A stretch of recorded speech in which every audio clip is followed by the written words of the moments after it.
Hello guys, मैं हूं श्वेतांक और आप देख रहे हैं द ललन टॉप। ऐसा लग रहा है कि नेटफ्लिक्स ने इंडियन फिल्म मेकर्स से शर्त लगा रखी है कि उनके प्लेटफॉर्म के लिए सबसे खराब कंटेंट कौन बनाएगा। ये ख्याल हमें आया नेटफ्लिक्स पर रिलीज हुई लेटेस्ट सीरीज अरण्यक को देखने के बाद। अगर आपको लगता है कि कोई भी उठ कर आता है और इंडिया में बनी फिल्मों और सीरीज को क्रिटिसाइज करना शुरू कर देता है तो ये सीरीज देखिए, फिर आप खुद को भी उसी जमात में पाएंगे। अब हम आते हैं मुख्य मसले पर, जो कि है अरण्यक सीरीज पर बातचीत।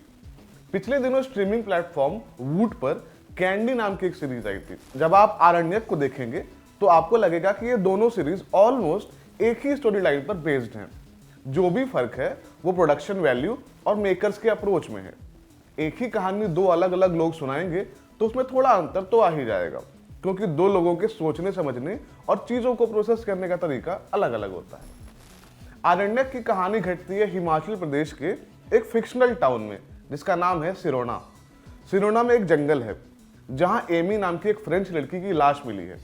वहां की लोकल पुलिस इस मामले की तहकीकात में लगी हुई है, मगर इलाके के लोगों को लगता है कि ये हरकत नर तेंदुआ नाम के एक सुपर नेचुरल किलर ने की है। नर तेंदुआ बेसिकली इंसान और तेंदुए का मिक्सचर है।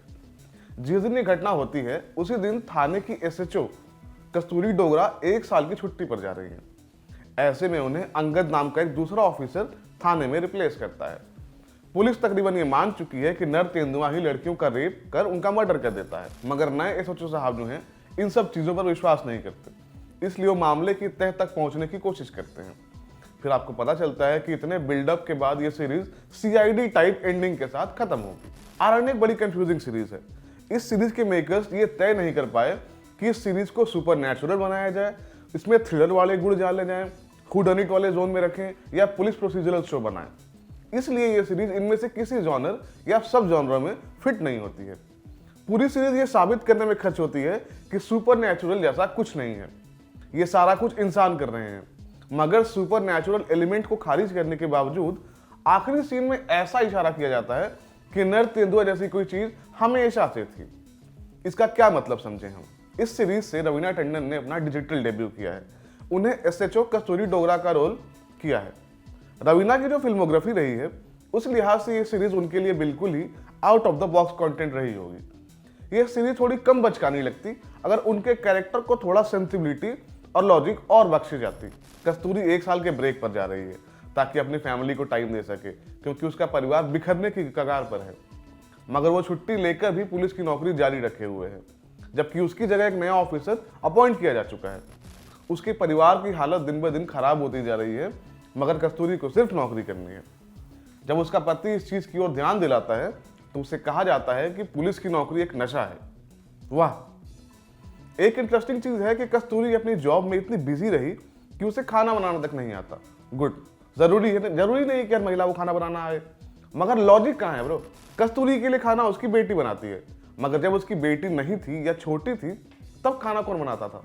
ये सवाल इसलिए है क्योंकि सीरीज के किसी सीन में ऐसा नहीं बताया गया है कि उसकी फैमिली के मर्दों को खाना बनाना आता है, या वो इतने लिबरल माइंडसेट के लोग हैं कि घर पर खाना बनाने में उनका मेल ईगो हर्ट ना हो। ये पूरा सिचुएशन एक ही समय पर वोक दिखने की कोशिश में जोक बन जाने जैसा लगता है। अरण्यक की दूसरी दिक्कत ये लगती है कि वो अपनी फीमेल लीड यानी कस्तूरी को पहले पुल डाउन करती है। उसे नीचा दिखाया जाता है कि उससे अपना काम समझ नहीं आता या उसके काम करने का तरीका गलत है, जो कि सही में गलत है। मगर सीरीज के आगे बढ़ते बढ़ते वो इस कहानी की हीरो बन जाती है।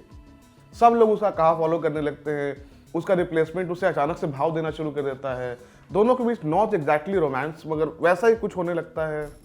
ये सब कुछ देखकर फिल्म कंपेनियन के हालिया एक्टर्स राउंड टेबल में तापसी पन्नू का स्टेटमेंट याद आ जाता है। तापसी ने कहा था कि उन्हें ट्रांसफॉर्म होकर फिल्म के आखिर में हीरो नहीं बनना है, उन्हें पहले फ्रेम पहले सीन से फिल्म के हीरो के तौर पर देखना है। और वो इस बात को लेकर बिल्कुल ही फ्रैंक और अनअपोलोजेटिक थी।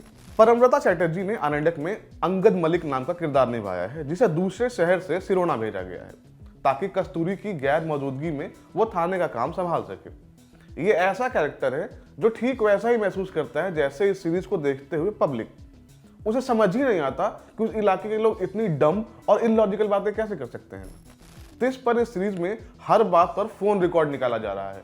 एंड में एक ऐसा आदमी कातिल निकलता है जिस पर किसी को शक ही नहीं रहा। वो अचानक से नैरेटिव का हिस्सा बन जाता है। ऐसा लगने लगता है कि हम नेटफ्लिक्स की कोई सीरीज नहीं, टीवी के सामने बैठकर सीआईडी को बिंज वॉच कर रहे हैं। आरण्यक में रवीना टंडन और परमृता चटर्जी के साथ आशुतोष राणा भी नजर आते हैं। वो इस पूरी सीरीज में चिल्लम फूकते रहते हैं, मगर आखिर में सबसे बड़े राज का खुलासा कर देते हैं। मगर ये आप बर्दाश्त कर लेते हैं, क्योंकि आशुतोष राणा ऐसे एक्टर हैं कि आप उन्हें कितना भी बेकार रोल दे दीजिए, वो उसमें अपनी परफॉर्मेंस से जान डालने की कोशिश करते हैं। कई बार वो कोशिश सफल हो जाती है, कई बार नहीं होती। आरण्यक में उनकी कोशिश सफल नहीं हो पाती। अगर आरण्यक को प्रॉपर पर्सपेक्टिव में देखा जाए तो ये बिलो एवरेज लेवल का कंटेंट है।